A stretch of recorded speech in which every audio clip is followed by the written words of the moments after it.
Hi and welcome back to another Coffee with Baseload. I know you missed your fika time, but don't worry, we are back. And today I have a special guest, our chairman of the board at Baseload Capital, Magnus Brandberg. Welcome. Thank you. It's great to be here. I know you have a secret about this fika tradition. Can you tell us? It's supposed to be a secret, so I don't know how you figured it out. No, the secret is that my first summer job was in a cafe, and where me and my twin brother baked cinnamon buns every morning. So you have the secret recipe? I have the recipe, and I have the craftsmanship of creating this cinnamon buns, and our speciality was to make the biggest ones in the whole town. So everyone who came, they bought one and then they shared it. That's how big they were. You couldn't eat one on your own. But yeah. So in comparison to one of these, was it like double? Yeah, it was probably double, some of them. Not wow. Everyone. Yeah, we made some small as well. But this plate of cinnamon buns and other nice cakes just reminded me of that childhood memory. I was only 15 at that time, but once you know how to bake them, it actually you can do it for the rest of your life. So it's like biking. So you actually would challenge these cinnamon buns here. Would yours be better? Yes, I think I could challenge that. Yeah. Ooh, I think we will have to have those for another Coffee with Baseload. Oh yeah, now I will have to deliver on that. Yeah, I will do my best. Okay, good. We'll look forward to that one as well. We're going to talk more about cinnamon buns, but actually that's not why you're here with me today. We've got a question from Josh Puckridge from HydroXGen. And he has a very specific question that I know that you are the perfect person to answer, because he's asking about investments in geothermal exploration. And he's wondering, are they on the rise? So the short answer, yes, they are on the rise. And for example, there is this energy research company, Restart Energy. They estimated that $1 billion were invested into geothermal power production in 2021. Mm-hmm. And how much they again? $1 billion. $1 billion? And what's interesting, I think, is what they expect for 2026, because that number is $3 billion. So they actually believe that we will see a 25% increase in investments from now until 2026. And this is based on the targets we've set mm-hmm. by governments. So that's how they come up with that number. And in addition to that, we have geothermal heat, geothermal district heating. We have geothermal heat pumps. And I think we will see the same growth rates in those industries as well, if not more. Interesting. I mean, what do you consider are the drivers for this increase of investment? I think there is a number of reasons. The first one is an increased ambition to go away from fossil fuels for heating and electricity production. There's also a reason of concerning energy independence. You don't want to import your energy, you want to produce it yourself. And last, I think we see now a lot of venture capital, a lot of corporate venture capital, as well as other investment firms now including geothermal in their investment mandate, which is very important. That means more money is coming into the industry. And you also see companies such as Baseload Capital that focus solely on investments in geothermal energy. Is it a new trend, or do you think it's been like rising slowly? Yes, the investment has been increasing the last years, quite slowly but steady. But now the question is, will they accelerate or will they remain on this kind of steady rise? And my view is I think they will accelerate due to the reasons I just pointed out. And I think we will see an even steeper increase in investments from 2026 or 2025 and onwards. And that's because we see a lot of new projects being explored right now. Drilling, land lease, explorations, activities like that.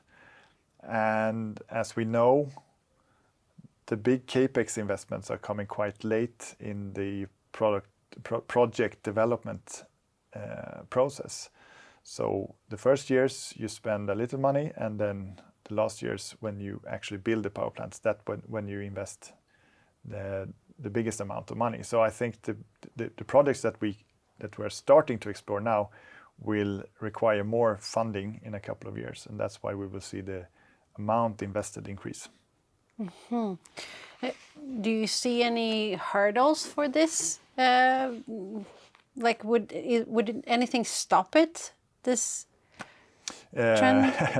Of course, there are a lot of hurdles. I think the first one is that it's still perceived as a emerging market, maybe the geothermal market, and there are a lot of things that you want to see mature in the whole value chain, in suppliers supplying services and products to the projects.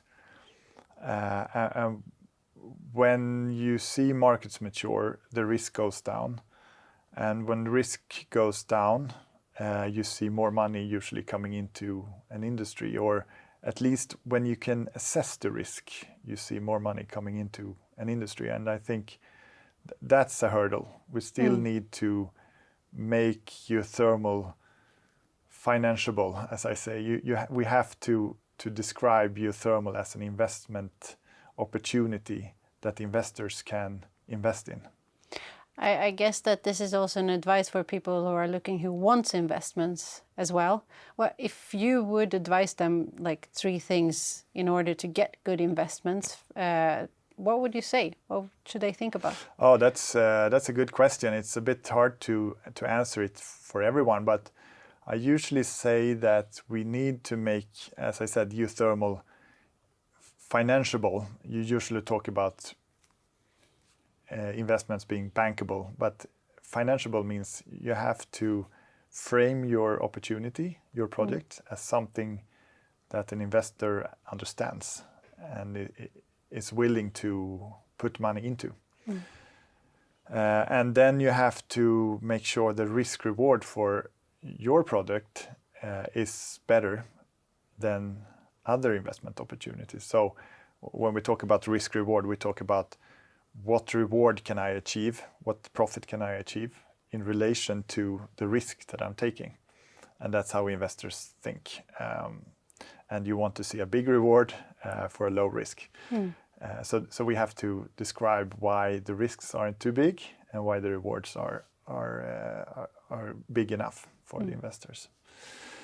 And the third advice, I don't know, maybe it's the general advice of being persistent or perseverance. You just have to hang out there. Product development and exploration is risky. You're not successful every time, so you just have to keep on going. And you will be rewarded. Yeah, hopefully. One more thing I wondered when I was listening to you, if we would turn this around, if we would have like people who are watching now who are investors, why should they invest in geothermal? No, but I think it's the perfect example of a product or a service that we will need in the future. I'm a big fan of the vision around the resilient society. So that is a society that can withstand the impact of climate change, of the storms, of the rainfalls, of the floods that we will be seeing in the future. And geothermal energy is just the perfect asset in a society that want to withstand these shocks. You have a renewable baseload 24/7 that can withstand these shocks. And I think that's something that should fit everyone's investment mandate. That's something you want to invest in. So That's my reason for investing in geothermal for sure. So guys, you heard it. There is a rise. Take care of it. And now you even got some advice on how to think as someone who wants investment and for you who wants to invest in geothermal. Well, I think that fika is something where we invest in our staff at least. And okay, I know that you are the cinnamon guy now, but I also know that you're a healthy person. So I gave you like 3 options here. Yeah. So there is one cinnamon bun and there is like, okay, so translation in English now is raspberry cave. Yep. Exactly. Yeah, that's a perfect translation. And then you have a healthy bar. What would you choose? I would choose the sandwich or even my green smoothie that I make for lunch. Oh, every day. come on! You can't let me And go then when there. no one sees, I will eat one of each. You're like Kevin we had in the beginning. I want my coffee. No. No, but no, I have a sweet tooth, so I have to be careful. I love all these 3, But if you had to. Yeah, if I want to enjoy a fika, I take a cinnamon bun, of course. I'm not having a healthy bar that doesn't taste good. Then I rather. It's not worth it. It's not worth it. Then you get. Okay, good. The risk reward is not now good you have enough. to eat it. Actually, you know that. I That's have a to. part of it. So you have to take a bite at least. Yeah, I'll You do. take the cinnamon bun. It's going to be interesting to see if you're going to say like, yes, it's approved. It looks fantastic. It looks very good. So in comparison to yours, This would be hard to beat. This was good. I know where to buy them. If you want to know, make sure to stay tuned to come back and look more from Coffee with Baseload. Until we meet again, take care of yourself and if you can, someone else. Bye-bye.